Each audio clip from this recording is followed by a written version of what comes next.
In today's video, we're going to show you guys how we converted this horse arena, which was in this area, running horses, into a garden.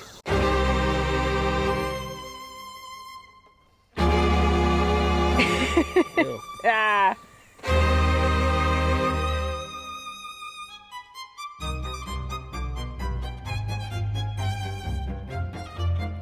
This land is compacted, it's dry, it's hard. To help with the compacted soil that we have, we brought in 3 fast-growing feeder pigs.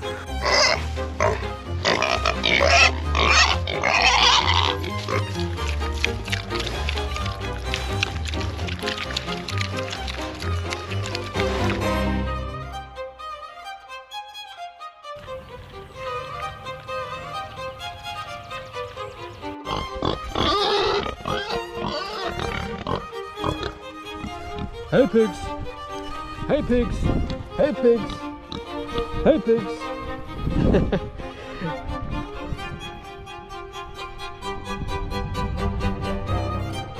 With the hard compacted soil plus trees, especially in this horse arena area, we needed to bring in a machine to knock all that down.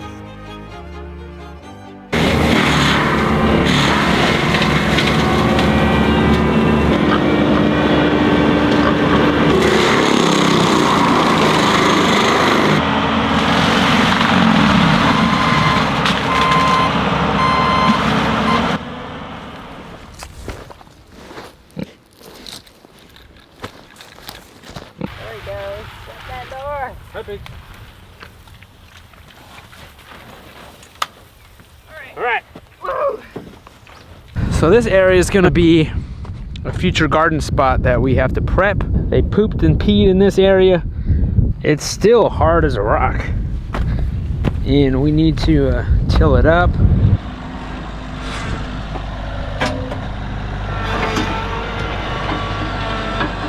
The soil is crazy hard.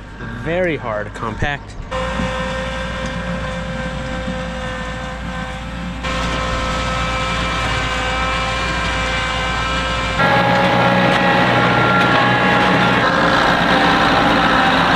Now we could actually work it, you know? I can put some rows now and we could plant some seeds.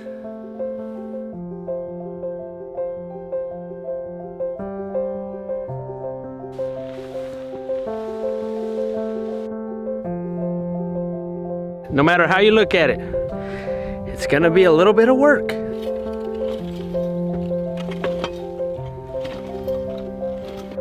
I think if I didn't cover the soil, it would be really hard right now. I wouldn't be able to even work in it.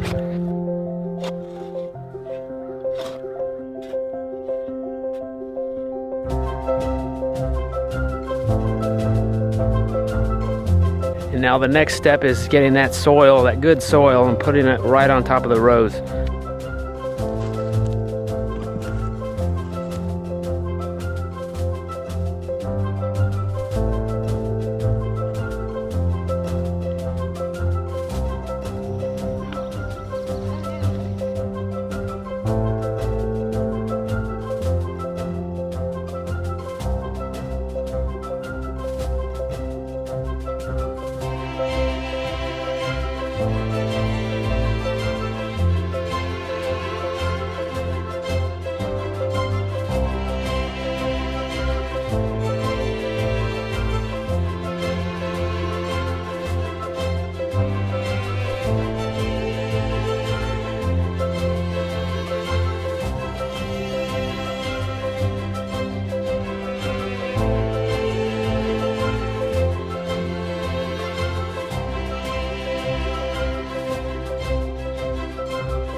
And now it's towards the end of September and it's time to harvest.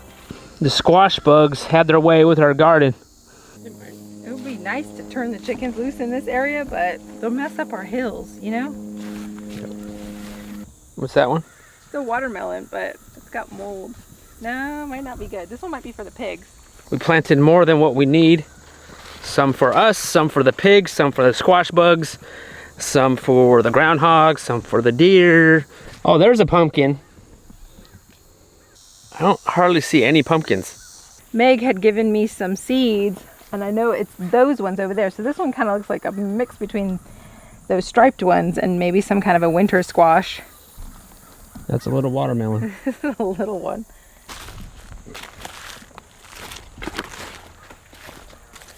An old neighbor of mine gave me this. I didn't know what this was. Does anyone know what this is? It's to harvest tobacco. This whole area was known for tobacco planting, and it has a sharp edge here, has a sharp edge down here. This could be good for harvesting pumpkins. This is from the squash that Meg Holler gave us. So I saved the seeds and I grew it. I can't think of the name off the top of my head. It's like right at the tip of my tongue. My goal for not only today, but years to come is to grow more food for our chickens and for our pigs. And this is the first step on trying to figure just how much food we really need to grow.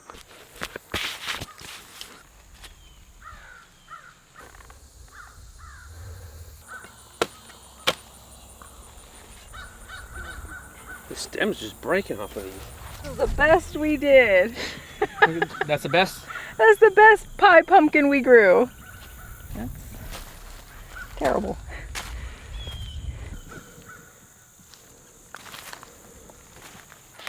These Tahitian melon squashes will do really well.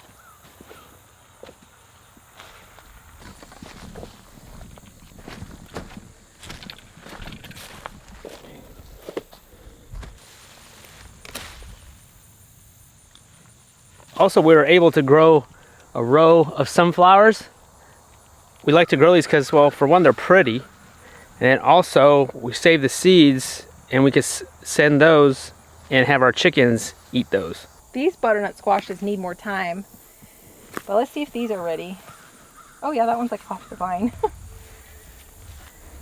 That one fell off. And that one fell off too. Okay, so these two are ready, but those ones need a little bit more time.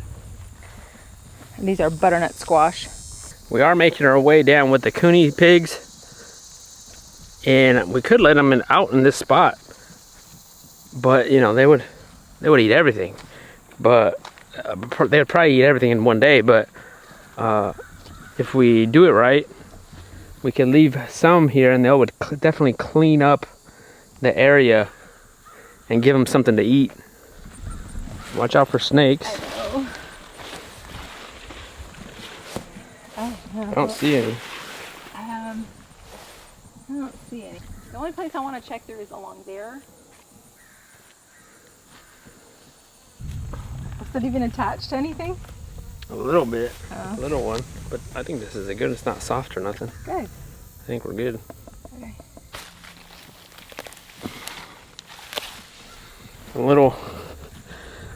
A mini pie pumpkin. Oh, mini pie pumpkin? So that's it for today? Yeah, and I almost wonder if we should clean up these leaves because honestly there's not enough time between now and the frost to grow a whole nother pumpkin plant. I think we leave it for mulch. Yeah. Okay, well there's just a few left, so we'll probably come back in like maybe next week or two and then check on those. But I think this is pretty good. What would you do differently, you think, next year? I mean, this is our first time planting in this area. I know what I would do different. And I don't know if this is like the best idea or what. I would grow just one variety. Because if we want to save seeds, they're not going to be all cross-pollinated. But still, I had a whole bunch of like random little bits of seeds that weren't like full packets. So I wanted to just kind of finish off all those packages and see how this was kind of like a trial run to see how this garden was going to do. Yeah, because we really didn't think it would grow at all because it used to be the horse arena. I mean, you guys saw the soil in the video. It was super dry and there was no life at all. But bringing in the other soil, just planting and seeing if it does anything. Yeah, which it did. Look at this. We definitely called all the bugs along with it too. But it did good. I mean, this isn't even all of it. There's like way more in the truck over there. This squash is a cushaw squash. You texted Meg? I texted Meg. I was like, remind me the name of this again. And they grow these, and they really like them. And you know, they're good for eating, and they're good for pig food as well. They were very prolific. So this was like the #1 variety of squash that that grew here. There's even more in the truck over there. So I don't know why. It was, we just saved seed from a squash that, you know, Meg had given us, and this was the one. I know. That only 2 pumpkins? I actually, there's more in the truck, but I actually planted a lot of this variety. This is my favorite. This is the Tahitian melon squash. It has nothing to do with a melon, but it's more like a long butternut squash, and they can actually get really, really big. And there's more in the truck, but we grew more of these, but I planted a lot of seeds, so I thought this was going to be the variety that pretty much overtook the garden.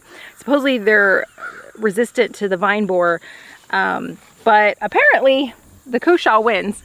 When all of the petals and everything just starts to fall off, and it looks like that. It's ready to be dried out. So many nasty bugs. Look, there's even like a furry caterpillar right there. That's it for today. That's actually most of it, guys. A bucket full of soft veggies for the pigs. Plus we have still more out there for the pigs. And then also some that weren't quite ready. But man, I say that's a success. From turning nothing into something, into food that we can actually eat. The lunch truck is here. They know when you turn that on down there at the barn. They can hear you. Zeke! Here you go, Zeke.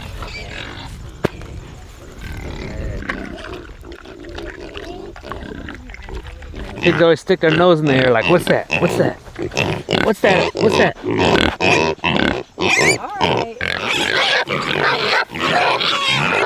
All right. Here's the pumpkin.